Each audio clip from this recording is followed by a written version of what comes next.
Paul, thanks for joining us. When did you realize something was wrong pregame? Yeah, it was a little bit before 6 o'clock. We started to hear that there were issues with people that were jumping fences, trying to get into the games, and we saw a couple photos on the Getty wires actually of people being arrested. And so at that point, my colleagues Felipe Cardenas, Jack Lang, and myself, we went down to the gates to see what was going on. And I got down there at about 6:05 or so.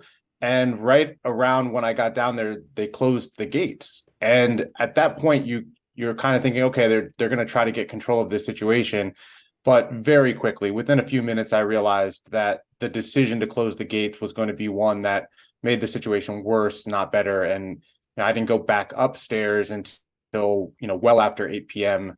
And just spent the next 2 hours documenting everything that was going on around the gates and all of the madness and the issues that were playing out. How close was this to a disaster last night? Yeah, I think really close. There was a point probably around 8 o'clock. I turned to my colleague and I said, I think someone might end up dying tonight if they don't do something to change this drastically. And that's why when they opened the gates at 8:15, it was not an ideal scenario at all, and it was not a safe a safe solution, right? To just let everyone into the stadium, not check tickets, not pat people down, not go through metal detectors.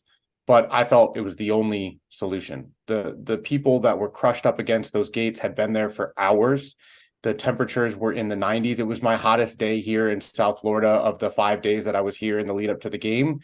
When I came into the stadium at 3 p.m., obviously it's 3 or 4 hours ahead of this. It was just so hot. The sun was bearing down right on that gate, the southwest gate of the stadium where I was watching.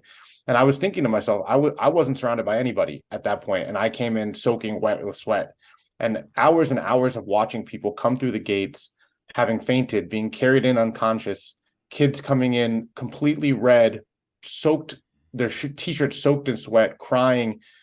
That something had to be done. And again, it wasn't a perfect solution, but had they not opened the gates, I think it would have been worse. Who was running the security?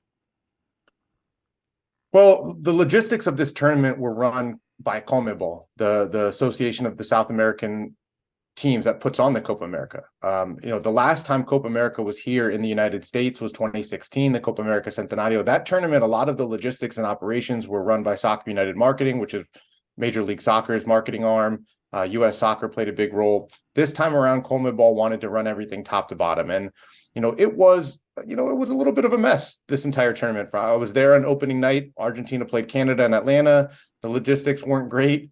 And all the way through the last day. Now, once you're at the stadium, of course, the coordination was happening between the security firm that works at Hard Rock Stadium, the Hard Rock Stadium operations people. I saw many of them down at the Southwest Gate trying to, I don't even want to say coordinate. I don't know exactly what they were doing because there wasn't a lot of communication happening even behind the gates, let alone to the people that were stuck in front of them. And then the Miami-Dade police officers and fire department were right there at the Southwest Gate where I was. So there were a lot of organizations working in the moment, but there wasn't a lot of organization happening and almost no communication. I mean, my editor's family was outside of the gates. Friends of mine outside of the gates were telling me they had no idea the game had been delayed.